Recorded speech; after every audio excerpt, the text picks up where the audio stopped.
And now I'd like to bring up Kurt Mueller. Kurt is going to be introducing Major General Chrystal. Kurt.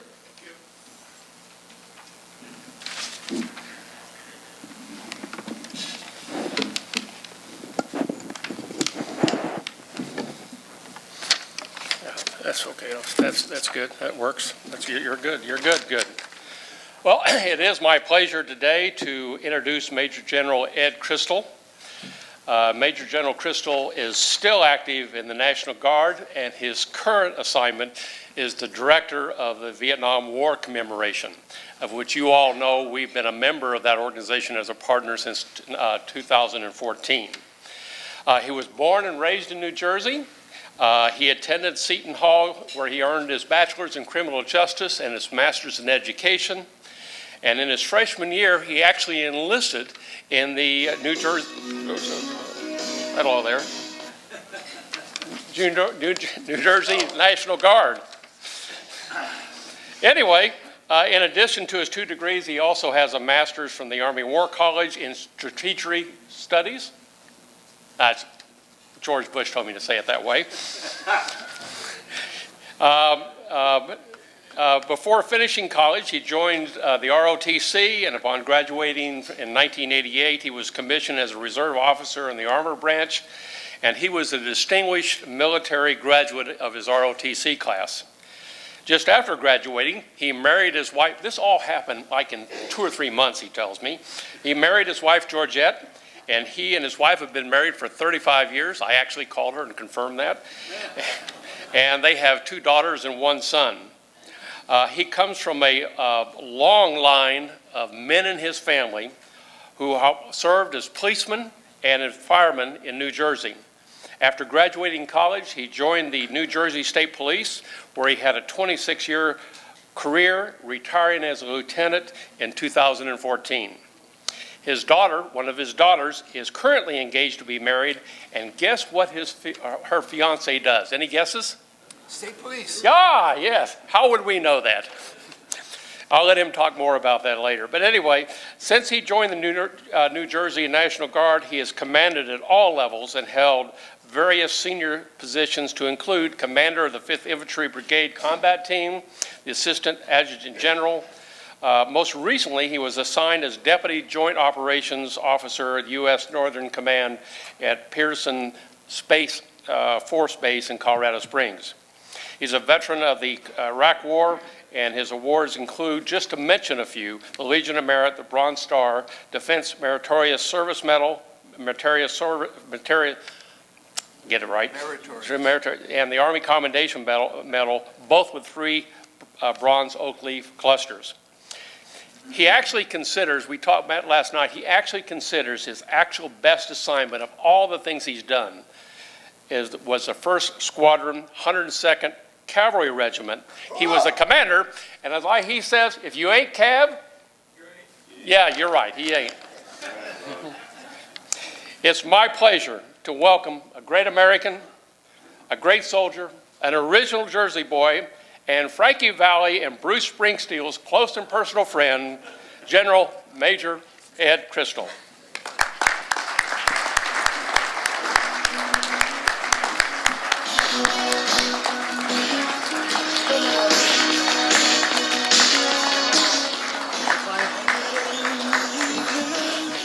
All right, I'll shut up. Thank you. It's hard to compete with Bruce Springsteen, so thanks. Hey, Kurt, thank you. Thank you for that warm welcome, I think. So Kurt came out and met us last night, and we talked a little bit. I think I was interviewed a little bit. We talked a little bit, and I thought he was setting me up for success until we walked to the food line, and he yelled to everybody that I have to have the general cut in line and go first. So I apologize for that. I try to get me on that kind of, start that kind of day. I'm also told I may need an interpreter because of my Jersey accent, so I'm gonna try to enunciate properly, and if I don't, please just give me a shout out, and we'll try to do that the right way. So thanks for being here, and thanks for that great introduction. A lot of times, you all know, you go to events and you have to sit through when I'm going to speak and I get introduced, a lot of times I have to sit and somebody actually reads my entire bio. And it's humbling, it's embarrassing, and I really appreciate that you did a lot more personal thing on that, so thank you.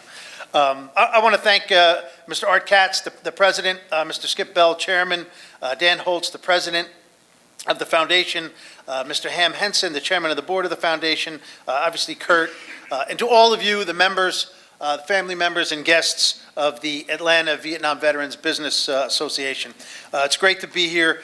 So, as a general, I get people to write stuff for me. I do have a speech in front of me. I'm not big on reading speeches, so I'm just going to try to talk to you guys and gals. And if you have anything that you want me to cover more or less, just give me a shout out, and we could try to make this as informal discussion as possible. But we are really happy to be here.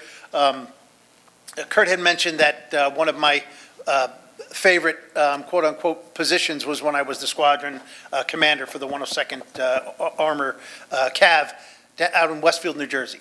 And we had the conversation, we were talking to Skip and Kurt yesterday, and one of the reasons behind that is because a lot of you know that as you progress in your career, you have less hands-on leadership experience.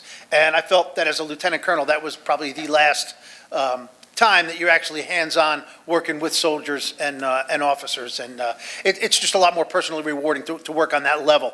And then as we move up, we become a little more disassociated with the ground stuff that goes on. But I just want to bring up one incident of note. I kind of took over that unit after we got back from Iraq, so we did a lot of stuff with the community. I went out of my way to bring back the traditions of the Stetson and the Spurs, which the previous commanders had not done. So we brought a lot of that back, and we had a lot of community events. And one of the events was a Veterans Day event that we did while I was commander. So we were standing around and before the event, and we're telling stories, as soldiers and officers do, and we're telling war stories. And as you know, the war stories always start with, this is the truth, and they end with some kind of a laugh, right? They end with some kind of a joke or a laugh. So we went around the room, around a little circle of people, and we're laughing and we're telling stories. And one gentleman who I did not know from the community was in an overcoat, was a little bit older than I was at the time, or a little bit older than I am. And he starts telling a story about when he came back from Vietnam. And this was, I want to say 2008, 2009 timeframe. Told a story about he got back from Vietnam, and he was in San Francisco, and when he left, he was treated so badly. When he walked out of the airport, he was spit on. People threw stuff at him. They called him nasty names. And we're standing there looking at him. We're waiting for that punchline. And that punchline never came. And the gentleman actually was tearing up as he was telling us the story. And I think for me, that's the first time that actually hit home on how badly you all were treated when you returned. Obviously I had family members that were in Vietnam, family members that served during Vietnam. But that kind of hit it home, because here's somebody I did not know, and he's talking to us, and we're in uniform, and he kind of opened his heart up and let us know exactly how he felt. So it was a rude awakening about how you were treated. So we definitely appreciate all you're doing to bring the positive image of the Vietnam veteran to light. We appreciate all you do as a commemorative partner. As you know, I came to the Vietnam War Commemoration probably about just under 3 years now. I was brought in to run our big events back in May, 11, 12, and 13.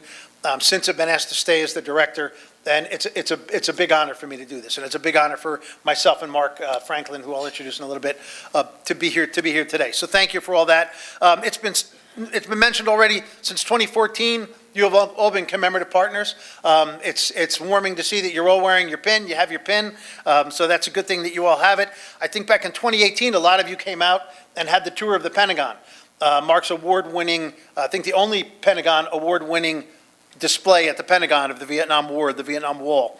So we definitely appreciate you coming out for that. Again, our primary mission, since we started back in 2012, and by we I mean the commemoration, is to thank and honor Vietnam veterans and their families like the United States should have done 50 years ago during this 50-year anniversary. So it's a great honor to do this.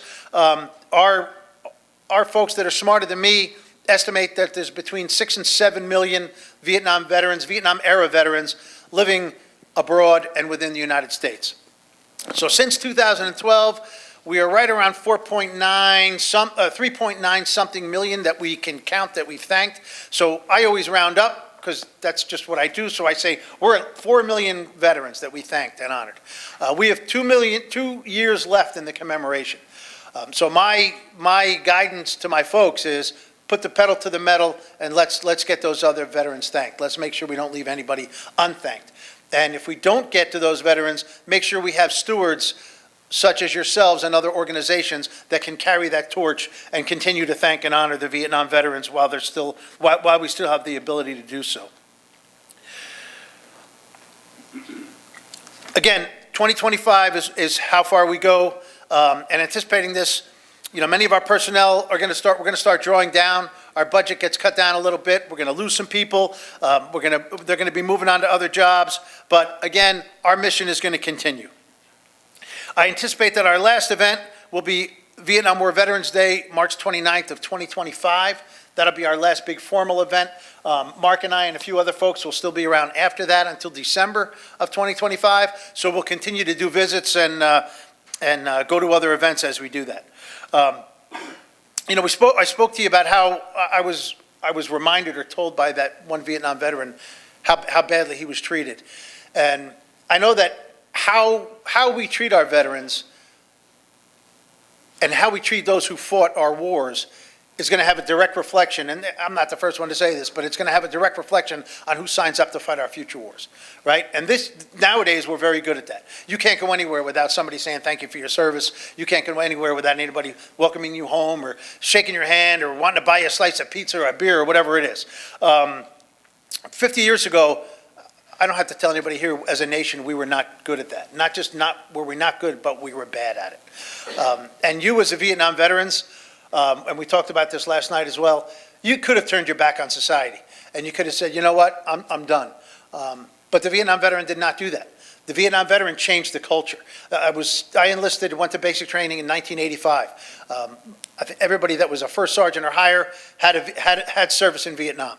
And those were the senior officers and the senior NCOs that came out and talked about their experiences and trained us to lead future generations and to take on that torch.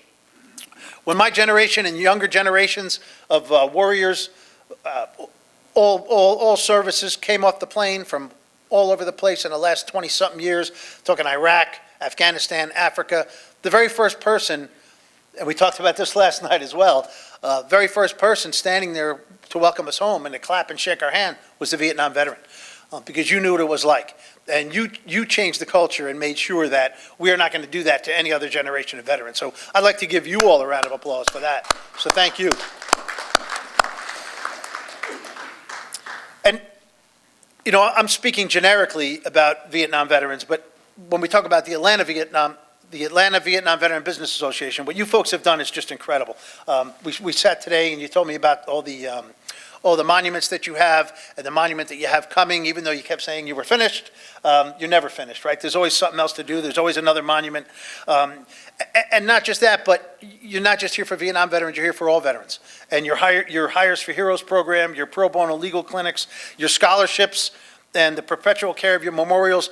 Again, you're stewards of that future and for the next generations. And I thank you for that. And your commitment to present the Vietnam War in a positive light was very moving to me when I first met a bunch of you virtually.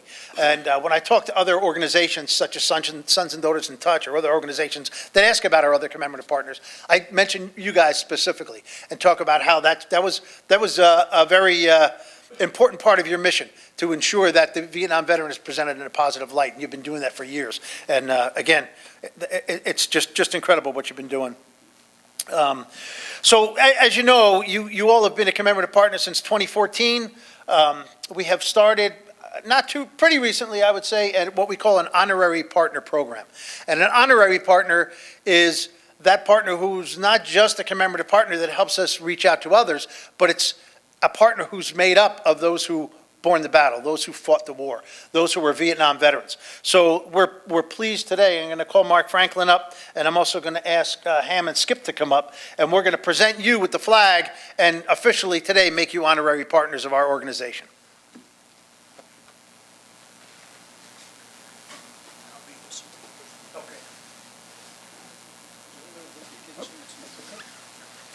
So I'm just going to quickly introduce Mark Franklin, who was our History and Legacy Branch Chief, who will read the certification.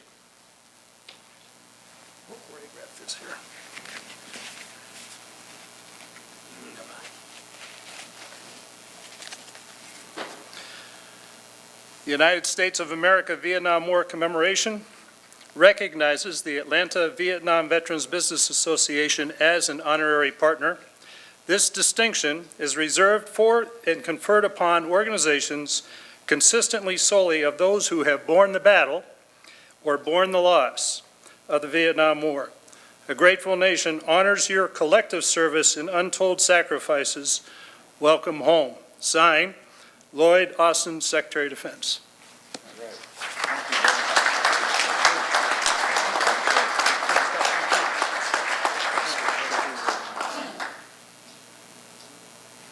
All right. Good Okay, stuff. Thanks. sir, if we could just get a picture of the certificate real quick. Sure. Let me take the flag.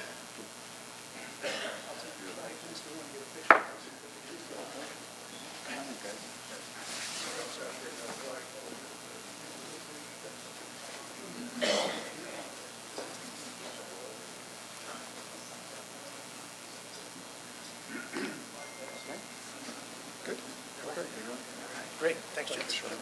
Thank you.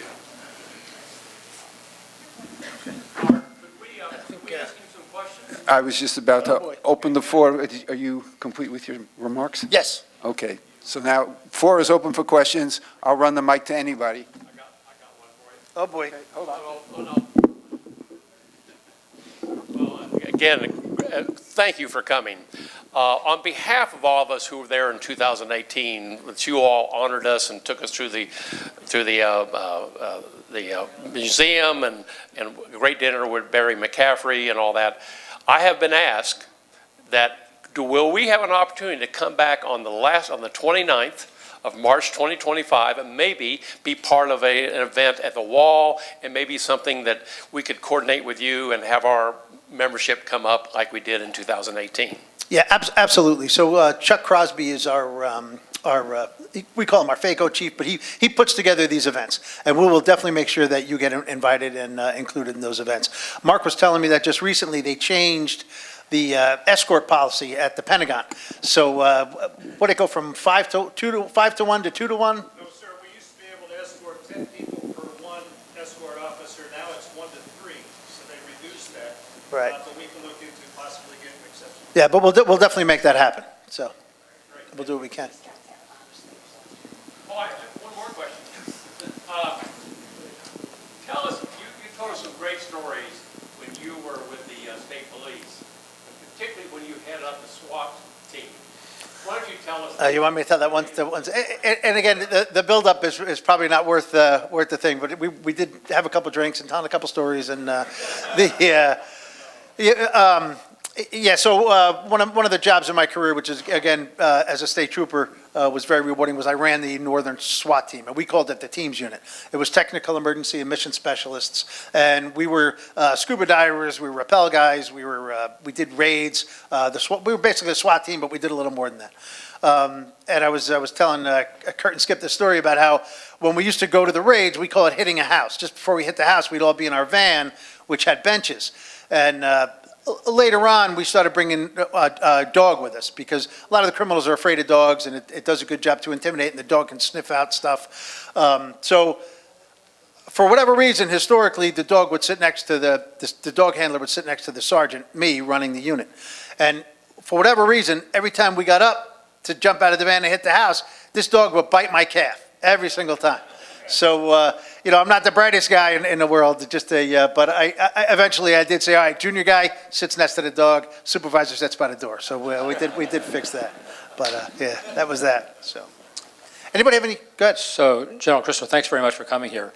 The question I have has to do with events that you have been to or events that you're aware of that are being planned that you would suggest perhaps are of such a nature that they could be replicated somewhere else.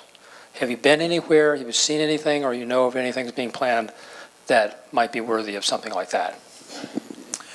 Yeah, so I don't think there's a lot of events going on that you folks aren't already doing that are, I mean, you folks are here as far as the events go, I think.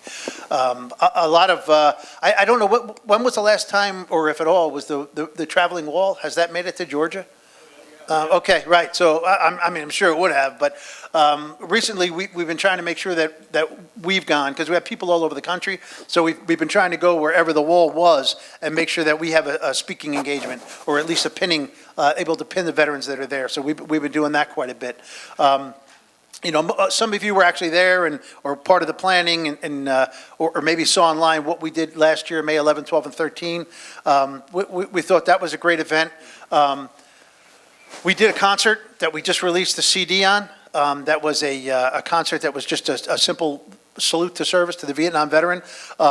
So if you have a chance to take a look at that concert, if you need the copy of the CD, please let us know and we'll get it out to you. That's always a great, it's not a very long concert, but we think it's a great event. And it's just something to show that you can show remotely and in person. But again, just to call attention to the March 29th date, it's amazing how many people in the community of Military Veterans Affairs are ignorant of the date of March 29th. But once they're aware of it, they start doing a lot more stuff. So I would just say, please just keep doing what you're doing and making these events published and advertised. If that answers the question at all. Other questions? Just a connection. In 1939, my father joined the Essex Troop, 102nd Oh, wow. Cavalry, Okay. Horse Cavalry. Right. In 1942, we went to Fort Jackson, traded his horse in for a tank, and became Armored Cavalry. Right. And he retired out of the Essex Troop. We worked at both the Newark Armory and the West Orange Armory. And he was actually president of the Essex Troop for several years. And what's the last name? DeLeo. Okay. Uh-huh. All right. That's incredible. Yeah, because Yeah. and they went to Germany and they fought all along in World War II. Yeah, exactly. Yep. Mhm. Yeah, they have a very big history. So that's Yeah, great. New Jersey connection. Awesome. Awesome. Okay, thank you. I can tell by the accent. Sorry, I didn't mean to insult you. I'm just kidding. General, you've presented me with a bit of a technical problem. Could you tell me how, by the way, I'm the keeper of the flags and the poster of the flags and all Okay. that. How do I display two of the same flags? So does this one say honorary? Where did Mark go? Now, I didn't detect any Does that difference. say honorary? Is it a different flag or is it the same flag? Same flag. So this was more or less, this was more of a notional or a ceremonial event. So we're not asking you to display two flags. We just want everybody to know that you are officially an honorary partner, which to us is a little step above a commemorative partner. So Understand, sir. All right. I was just pulling your leg. I know you are. I know you are. I had to come up with an answer. Or I'll do push-ups, right?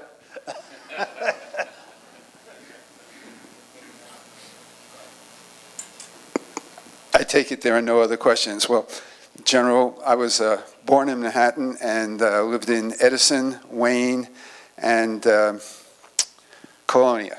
So we do speak the same language. I definitely recognize your accent. Yes, I did. Yes, as from one town over. Hey, folks, so listen, it was great to have an opportunity to speak with all of you beforehand, or a lot of you beforehand. I'm sure we'll get an opportunity to talk again. Mark and I are probably going to sneak out soon. We both have flights this afternoon. But thank you again for having us. This is a very big deal. We're doing our best to get out of that short radius from Washington, D.C., and come out and see folks. So again, thank you all. May God continue to bless all of you, and may God bless the United States of America. Hula.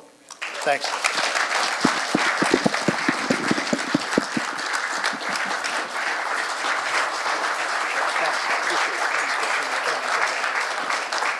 General, on behalf of the Atlanta Vietnam Veterans Business Association, number one, thank you so very much. We have to move this way because the photographer is Gotcha. there. We want to thank you very much for your remarks. Thank you very much for all you're doing for Vietnam veterans. Mark, would you join us? Skip is going to give Mark a challenge coin. In addition to that, this book, I'm Ready to Talk To, might be something you would enjoy on the plane or sometime. It's stories of experiences in Vietnam put together by all of our veterans and compiled into that and another book like it. This is I hope awesome. you, Thank I you. hope Thank you you. enjoy it. Thank you. Thank you very much Appreciate again. Thank you.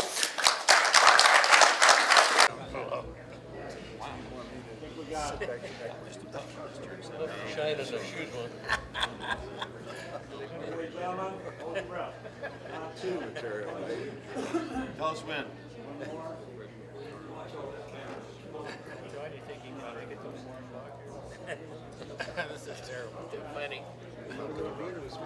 Are you guys good?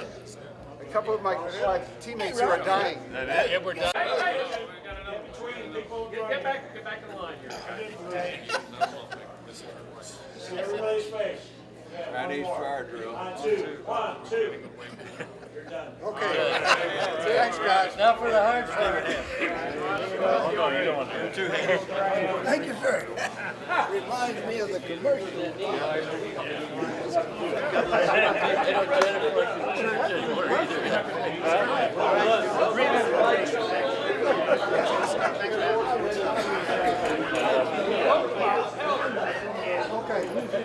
Bitch, you got me,